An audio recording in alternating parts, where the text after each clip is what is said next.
see the boy wonder, I just say you're wrong. I used to wear a cape and do leotard a bit. Now I wear jeans and a t-shirt cause I don't give a shut your mouth. They used to bust my butt all day if I'd been crying.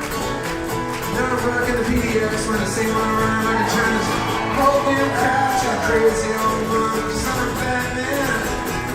She can call me Bob. Let's do it.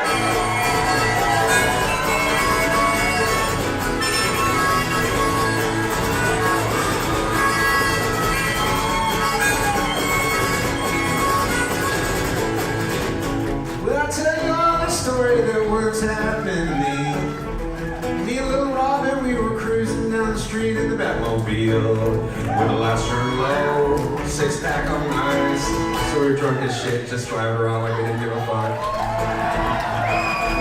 With the radio blasting out our own theme song, Robin kept on passing me that big old bat bomb. I took a couple hits of that Portland.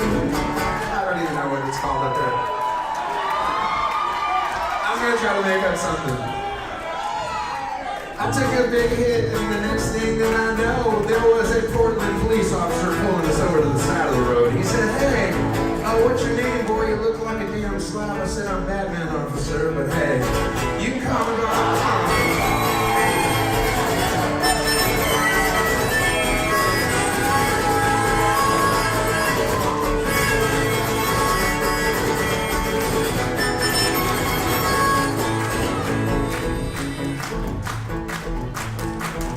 Well, I turned to little Robin and I said, "Hey, buddy, it's getting kind of late. I gotta find me an Oregon girl before I start hallucinating." We found a little place and we went inside. They started hassling Robin at the door about his age. He lied. I went up to the bar and I ordered myself a little Coke and Jack, and that's when I felt this hairy hand on the back of my back. And I turned around and I dropped my drink, and there was this hairy chick there in a mink. She was the hairiest girl I've ever seen in Portland, I think. I'm not sure it was a might have been a Yeti woman. She was hairy. I introduced her to Rob and I said, "Hey, this little guy's name is Rob, but baby, I'm the Batman. She can call me Bob."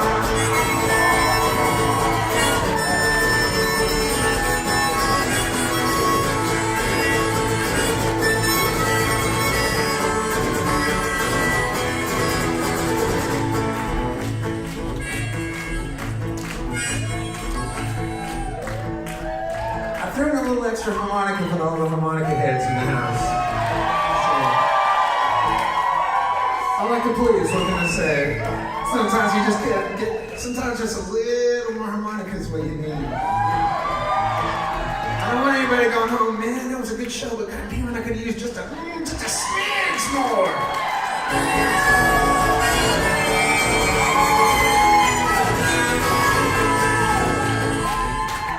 But I also don't want somebody going home and that was a good concert, but goddamn, way too much harmonica there.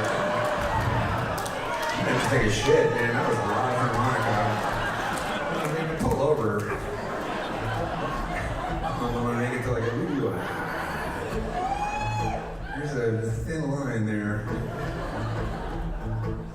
Well, now I promised to behave, and we went back to the bat cave. She took one look at my place and she started to scream. Because it's horrible.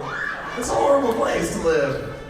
Nobody wants to live inside a goddamn bat cave. That's why the bats like it, because people hate it. It's dark as shit. You cannot see anything in there. The only thing that you can sort of see are millions of tiny, glistening, glow-in-the-dark eyes above you. And you think you can see just gigantic piles of bat shit, but you can't.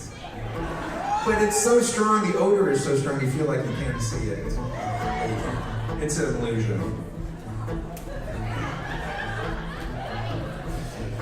Have I set up the scene good enough for you guys already? You see what's going on? We're in the back. Hey, is it romantic enough for anybody here? You feeling it? I'm feeling it. She gave me a real nice kiss and said, "Hey, I want to be right back. I'm just going to slip out of some of these clothes so that we can relax." Yeah. She left the room for a minute. I threw on some tunes, opened up the skylight so I could let out some of that bat shit smell. It's horrible, it's like ammonia, it's gross. I Febreze the fuck out of that big giant bat shit pile, nothing. If they had that Febreze commercial at the Bat Cave, you could not dump enough Febreze on this pile of bat shit at the Bat Cave. I don't care how much Febreze you fucking gonna manufacture.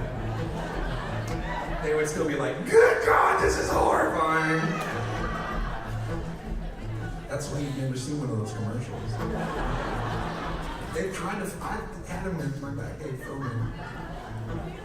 No, it's a song. When she came back in, she had a big old whip in her hand. Turns out she was a crazy psychotic Catwoman. She started chasing me around and she was screaming that she wanted me dead. So I had to whip out my batarang and stab her in the neck. She went out like a light and said, oh God, what a night. I used to hit her in the head in this song. But times have changed. It was a simpler time when I wrote this song. It was an easier, peaceful time. Now you guys have watched thousands of hours of CSI and hitting somebody on the head with a batarang just doesn't cut it anymore. So I've updated the song a little bit. She started chasing me around, she was screaming that she wanted me dead, so I grabbed my batarang and stabbed her right in the neck. It doesn't rhyme, but who gives a shit? She went out like a light. I said, good God, what a night. Had to drag her down to the Portland Police Department where the line tight. As I was leaving, the sergeant looked at me and he said, son, you've done a fine job. I said, I know.